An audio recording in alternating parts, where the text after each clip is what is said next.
Hello and welcome to Storytime with Mr. Anderson. Today we're going to be reading Charlie and Tess. It's written by Martin Hall and illustrated by Catherine Walters. It was spring and lambing time high up in the dark mountains. The weather was still cold and a blizzard was raging, so the farmer was out tending his flock. The farmer stopped and listened. What was that? A little plaintive bleating cry. It was a tiny lamb, alone and hungry. "My, you're a small one," he said. "Can't find your mother, eh? Never mind. You come home with me." In the farm kitchen, the farmer's little daughter Emily made the lamb a cosy nest from a cardboard box and some old jumpers. He was very weak, but was soon hungrily sucking warm milk from a bottle with a teat on it. "Let's call him Charlie," said Emily.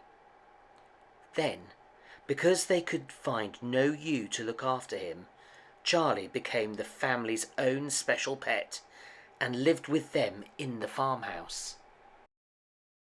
The farmer had a sheepdog called Tess, and as soon as Charlie was able to skip and frisk around in the farmyard, Tess was there to look after him. She made sure he did not stray too far from home and led him back there when it was time to eat. And when Charlie was too old for the milk bottle, Tess showed him the best pastures to graze in. All the time, Charlie grew quickly. He was soon too big for the kitchen, so he slept outside in Tess's kennel. It was a tight squeeze, but the sheepdog and the lamb didn't mind, for they were friends and kept each other warm. They played together when Tess was not working. The farmer would throw a ball and watch them both chase it. Charlie was slower than Tess, of course, but often she would let him win.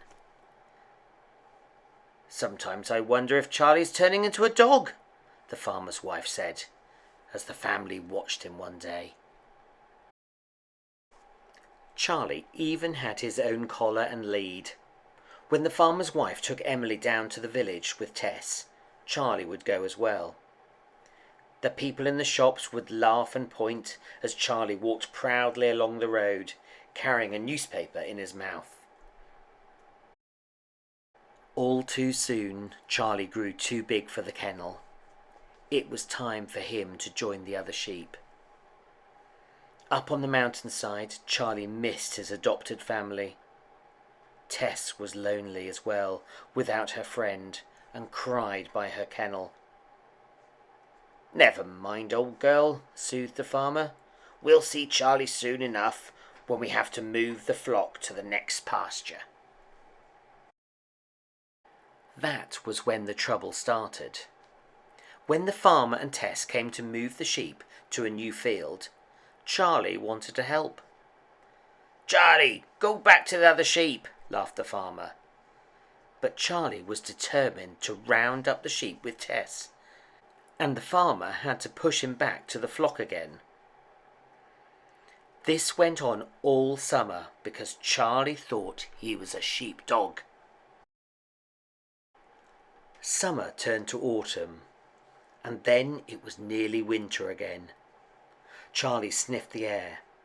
It reminded him of a time long ago when he was lost and alone and cold. The sky filled with clouds the colour of slate.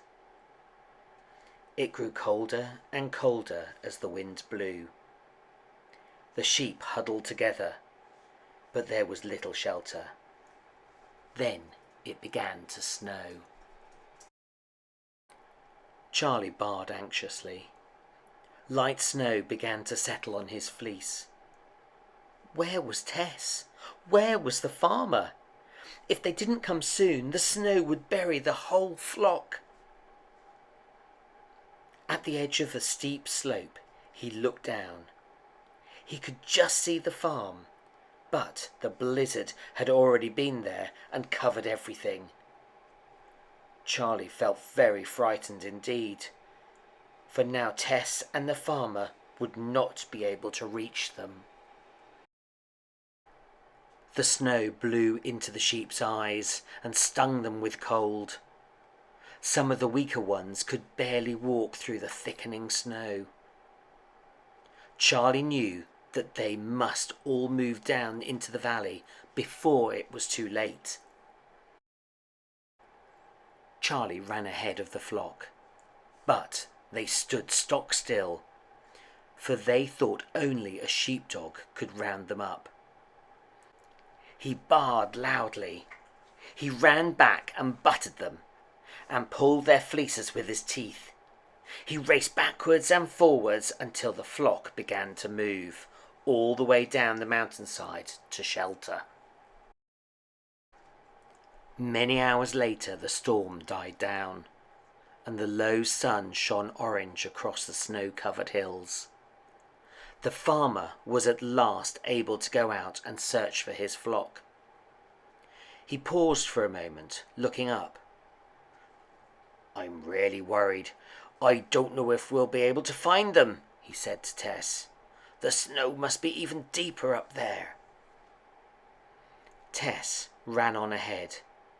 The farmer pushed on a little way and then stopped.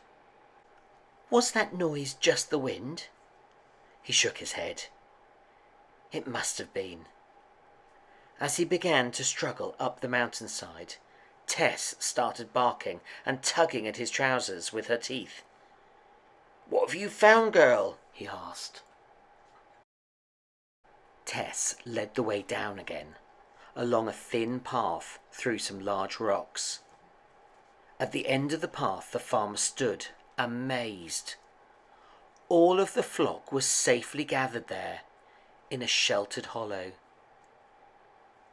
"This must have been you, Charlie," he said. "You really are a sheepdog after all." "Woof," Tess agreed. "Bah," said Charlie proudly.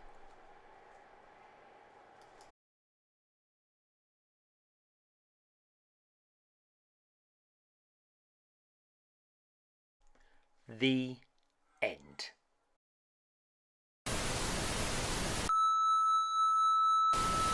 Thank you for watching. Don't forget to subscribe to the channel and hit the bell for notification of new stories.